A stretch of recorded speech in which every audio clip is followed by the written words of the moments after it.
Bonjour à tous, mon nom est Pascal Borel et je vous parle des montagnes suisses. Aujourd'hui, c'est le début de la saga Sagarmatha. Sagarmatha, c'est le nom du chalet qui veut dire Everest, déesse mère des montagnes, en népalais. Et j'ai construit ce chalet sur une quinzaine d'années, on va dire, et je tiens à vous le présenter aujourd'hui pour que vous ne me voyiez pas comme uniquement le bonhomme assis derrière son bureau qui observe la matrice et qui vous la décrit. Non, non, non, non.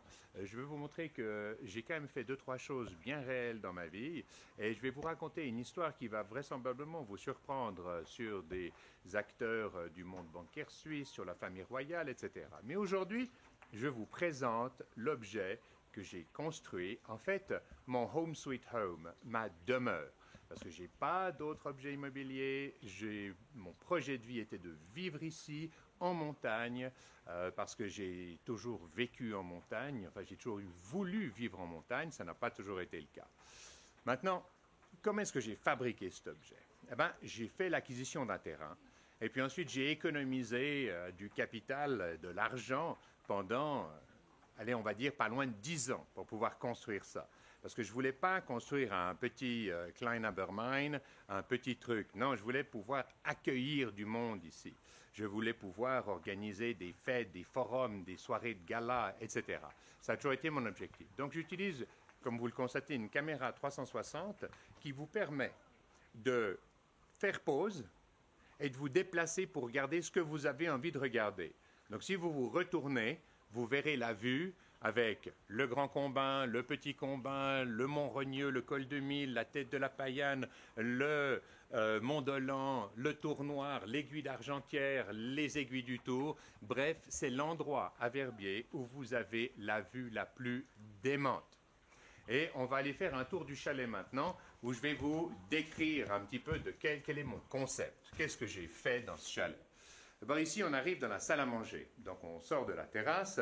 Vous voyez derrière moi, vous voyez l'escalier qui monte, parce que c'est en fait 2 chalets réunis par un rez-de-chaussée. Donc, on va passer ici dans le salon, dans lequel, évidemment, vous avez plus de hauteur. On est à 4 mètres de hauteur ici, 3 mètres, pardon, de hauteur. L'idée, c'était d'avoir un grand cinéma. J'avais un grand cinéma à l'époque, qui était un truc fabuleux, mais nos amis les royaux ont préféré l'avoir plutôt grisâtre, c'est un peu plus tristounet, mais une des caractéristiques, c'est que vous voyez derrière moi, il n'y a aucun mur en façade sud, c'est-à-dire que vous êtes à l'extérieur, vous vivez dans un chalet, mais vous êtes à l'extérieur tout le temps. J'ai bien sûr derrière moi une cheminée, et on va poursuivre la visite. Là, on a une salle à manger qui peut accueillir 24 personnes. Et elle se sépare en 2. C'est une table en chêne massif que j'ai conçue moi-même. Et je me permets de dire, ici, à cet endroit, si vous regardez les 2 côtés, vous verrez il y a un escalier qui relie les 2 bâtiments. Et l'idée originale, c'était quand même d'avoir juste là un aquarium marin, parce que j'ai été un grand fan d'aquariologie, j'ai eu des aquariums marins, récifs coralliens avec des poissons chirurgiens, des crevettes, des étoiles de mer, avec des impérators, avec des demoiselles, enfin toutes ces espèces merveilleuses qu'on retrouve dans les récifs coralliens. Et l'idée, c'était même de pouvoir refaire une reproduction sexuée des coraux, chose qu'aucun aquarium n'a jamais réussi. Ici, je monte à l'étage et on va arriver dans la suite du Prince Andro. Et c'était autrefois mon bureau. J'avais ici un bureau avec non pas une salle de bain comme vous allez le voir ici.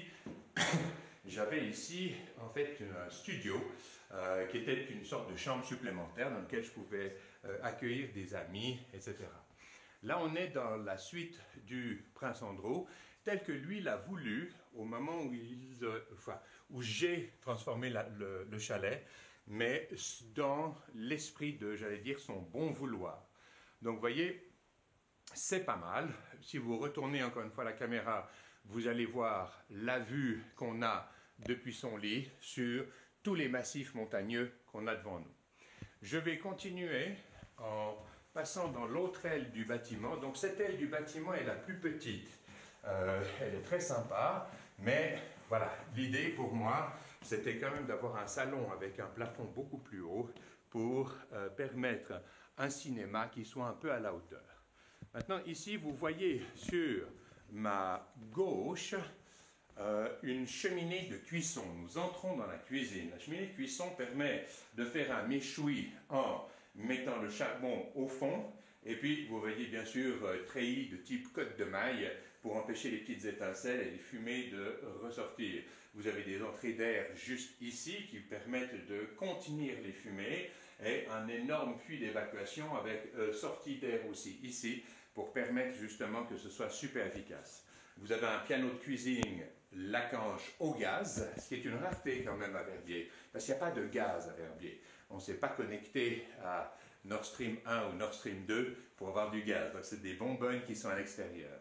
C'est que du matos professionnel ici. Il y a 6 fours, four vapeur haute pression, vapeur basse pression, grand four électrique, four à gaz bien entendu, parce que pour cuire les gâteaux, c'est clair que c'est un peu mieux. J'ai un Economa encore derrière qui reprend un peu l'état d'esprit du Jura. Ensuite ici, on avance, une petite toilette ici que vous pouvez observer, voilà. Là, on a la chambre de mes enfants quand ils étaient très très jeunes. Donc elle n'était pas agencée exactement comme ça, mais elle est directement à côté de la chambre de papa-maman, si je peux l'appeler ainsi, avec bien sûr douche, toilette, etc. juste là. Ensuite, on va passer dans ma chambre, en fait, qui était la chambre de Sarah, la duchesse d'York, et qui est une des plus belles chambres, je trouve, parce que regardez, le soleil qu'on a en soirée, c'est complètement fou. Si vous retournez la caméra, voilà la vue qu'on a sur ma terrasse et sur les montagnes, bien entendu, mon dada, comme vous l'aurez certainement bien compris. Ici, j'entre dans notre salle de bain. Et la salle de bain, il y a une douche là-bas derrière, il y a des toilettes qui sont ici, et c'est d'assez bons souvenirs. Bref, c'est oui, une salle de bain. Le dressing qui est vide, évidemment, à l'heure actuelle. Et nous allons passer à l'étage supérieur, que vous puissiez regarder comment est-ce que ça a été fait. Voilà. Donc, en fait, une précision, c'est que le plancher, autrefois, était en chêne massif, comme vous le voyez ici. Mais nos amis les royaux, ils aiment bien le gris, apparemment. Et plutôt que d'avoir cette ce chaleureux parquet en chêne, eux ont préféré avoir quelque chose en gris. Donc voilà, vous avez l'entrée principale qui est ici, derrière moi. Et puis ici, là, vous avez un deuxième salon avec une petite cuisine. Vous avez des suites de chaque côté, avec toujours une vue absolument démente. Vous pouvez faire pause et orienter la caméra comme vous le souhaitez. Vous avez évidemment le petit toilette, douche, WC, lavabo, chaque fois avec une fenêtre. J'ai insisté là-dessus pour que les gens puissent aller faire leurs petits besoins sans avoir besoin d'embaumer toute la chambre de leurs convives. Voilà, ici on a la même chose. Allez, je vous la fais rapide. Vous avez la salle de bain, douche, WC, et de nouveau une assez jolie vue. Vous noterez aussi, si vous êtes attentif, que la charpente est complètement surdimensionnée. C'est un toit en pierre de Norvège qui ne rouille pas, donc qui va durer plusieurs siècles, vraisemblablement. Ici, ça c'est la chambre de ma fille, qui a un petit peu changé de design. Vous verrez qu'il y a un petit bureau là-bas derrière. De nos jours, c'est un chalet qui est prévu pour, j'allais dire, de la location, pour faire venir les amis de la famille royale de cette façon. Si je vais dans cette pièce, j'avais aussi ici des lits superposés à l'époque. Les enfants adoraient cette pièce, petite pièce, salle de bain attenante, avec évidemment toilette, douche, etc., etc. Et puis maintenant, une des pièces que je préfère, c'est en fait ma cabane de montagne. Donc, escalier chinois pour y monter. Et puis, on va arriver dans ce qui était ma petite cabane de montagne, et qui a été évidemment transformée pour accueillir les invités des royaux. Et ici, on avait à l'époque, comme dans une cabane, 3 lits l'un à côté de l'autre, un plan, donc des lits superposés, et puis il y avait des petits rideaux pour qu'il y ait quand même un aspect privatif qui suive la charpente.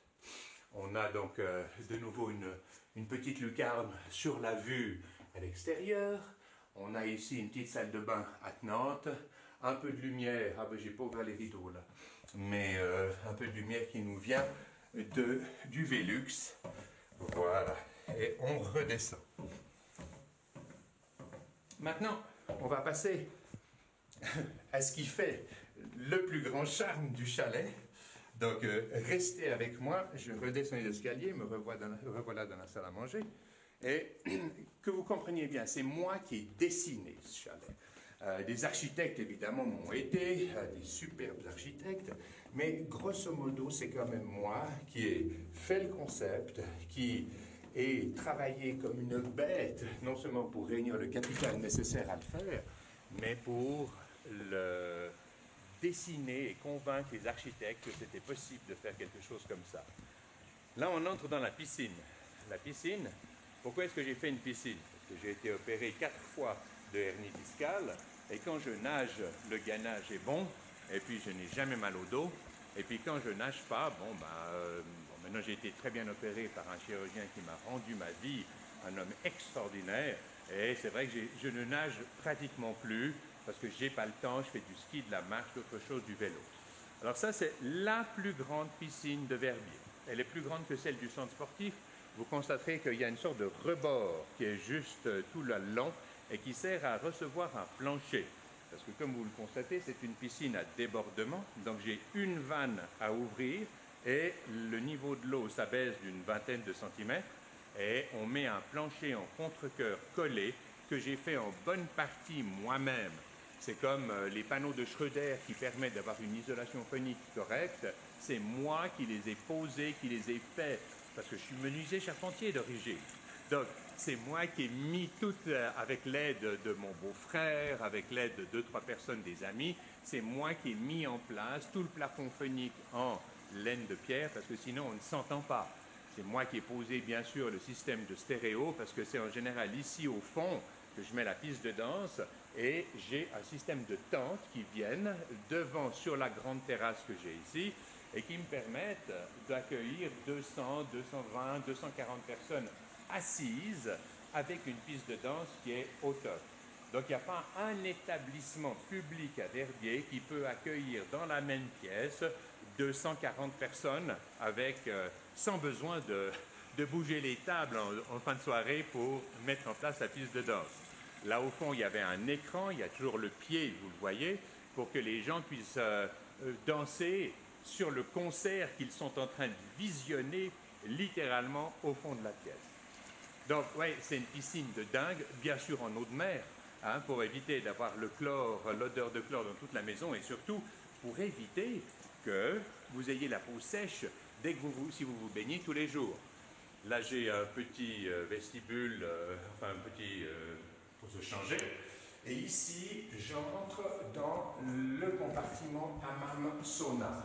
Donc vous avez le hammam qui est juste là. Je vous y fais entrer.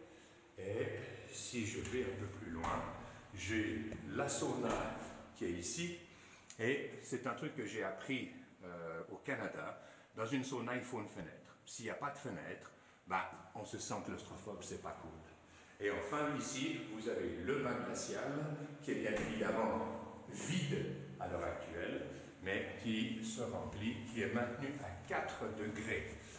Donc, bien sûr, j'ai une chambre de massage de l'autre côté, j'ai un local technique qui est en fait une salle de gym. Enfin bref, je n'entre pas dans tous les détails. Maintenant, nous allons prendre l'ascenseur, parce que j'ai un ascenseur qui relie 4 des 5 étages. Oui, 1, 2, 3, 4, c'est juste 5 étages, c'est bien juste. Donc voilà, j'entre dans l'ascenseur et je vais au garage. Et je veux juste vous montrer, je ne vais pas vous montrer les locaux techniques pour l'eau de mer, pour ceci, pour cela, je ne vais pas vous ennuyer trop longtemps. Mais il faut que je vous montre un truc, parce qu'il y aura un intérêt technique à vous montrer ça tout à l'heure, c'est les garages. Donc là, on est dans la partie, le sous-sol du bâtiment, et on va arriver, en effet, au garage. Alors, excusez la nuit pendant un instant. Voilà, ça s'allume automatiquement, c'est comme le garage. Le voilà, nous entrons dans le garage. Je progresse un peu, excusez la nuit, et ça va s'allumer. Voilà. Donc ça, c'est mon garage. Alors il y a quelques véhicules parce que j'ai vendu des places de parc à des voisins qui avaient une servitude de passage et pour éviter d'avoir une route qui passe devant le chalet, j'ai fabriqué le garage, leur ai vendu des places de parc, ils sont tout contents parce que ça leur permet d'arriver avec leur commission quand il neige en hiver et de pouvoir véritablement arriver chez eux sans être tout mouillé, sans glisser, etc. Donc, je me permets de revenir là-dessus. C'est quand même intéressant. Hein?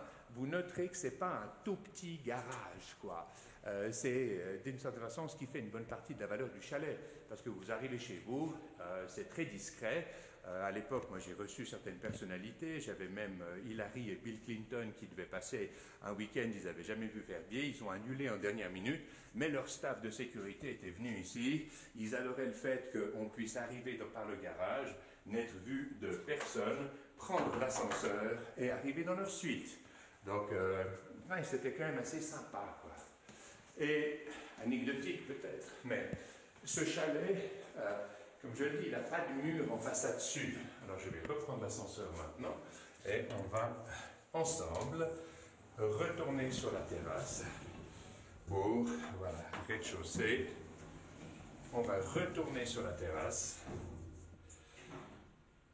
pour un dernier petit coup d'œil à la vue.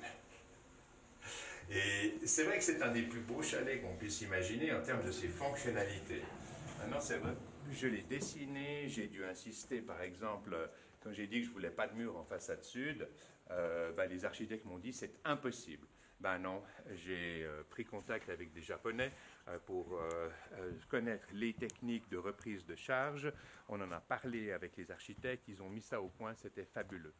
Donc voilà, on est sur la terrasse de Sagarmatha. Eh bien, voyez-vous, bien sûr que j'ai construit ce chalet, bien sûr que j'ai fait quelque chose de dingue, mais qu'est-ce que vous voulez que je vous dise? C'est comme le projet de changer les constitutions, ça paraît dingue. Ah oui, mais on va mettre une brique après l'autre pour y arriver. On construira les 4 murs, on construira la charpente, le toit, on sera hors d'eau et on fera le truc. La raison pour laquelle je ne veux plus vivre ici, pourquoi est-ce que j'ai décidé à un moment donné de vendre le chalet? Parce que ça fait beaucoup d'actifs qui sont immobilisés, ça c'est une chose, mais surtout ça ne correspondait plus à mon état d'esprit. Un jour j'arrive chez mon ami John, il a un superbe chalet dans le hameau magnifique pour le 31 décembre. Et puis j'ai ma fille avec moi qui a du style 6-7 ans, 7-8 ans à l'époque. Hein? Et elle arrive et elle dit, dis donc John, c'est tout petit là chez toi. Je lui dis, bon, ben oui, évidemment, c'est pas comme chez papa, mais c'est quand même un chalet pour 12 personnes, et ma fille. Mais dis-moi, John, la piscine, elle est où? Ah non, Désiré, il n'y a pas de piscine ici. Quoi? T'as pas de piscine? Oh bon, écoute, moi je descends, je vais aller jouer avec Kim, son fils. Qu'est-ce que vous voulez que je vous dise? Quand j'ai vu un truc pareil, je me suis dit, mais c'est tellement pas moi. C'est tellement pas ce que je veux donner à mes enfants. C'est tellement pas ce que je veux qu'ils aient comme vision du monde. En aucun cas. Et c'est là que j'ai pris la décision qu'on allait partir, que j'allais fabriquer un camion d'habitation, un grand camion, avec certes du confort, mais qui nous permette de voyager dans un gros 8-8 MAN, dont je reparlerai dans des vidéos futures, pour faire le homeschooling avec les enfants, les exposer non pas seulement à mes connaissances, mais au monde en général, pour faire quelque chose de dingue. Donc, j'ai décidé, terminé. J'en ai parlé à ma femme, mais évidemment, elle a un peu tiré la gueule, quoi, parce que c'est vrai que, comme vous pouvez regarder, si vous tournez la caméra, c'est quand même un environnement assez exceptionnel qu'on a ici. Mais ma décision était prise. Et c'est sur ce que j'ai mis en vente le chalet, à l'époque, et que les royaux, évidemment. Quand le prince Andrew est arrivé ici, il m'a dit, mais Pascal, je ne savais pas que Verbier avait un endroit avec une vue pareille. Parce qu'eux, ils ont un chalet de l'autre côté du village, on ira le voir.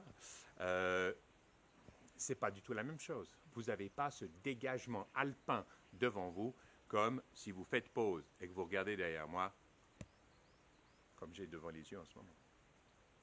Voilà. Paix à vous. Paix à tous les citoyens de la planète. Peace out.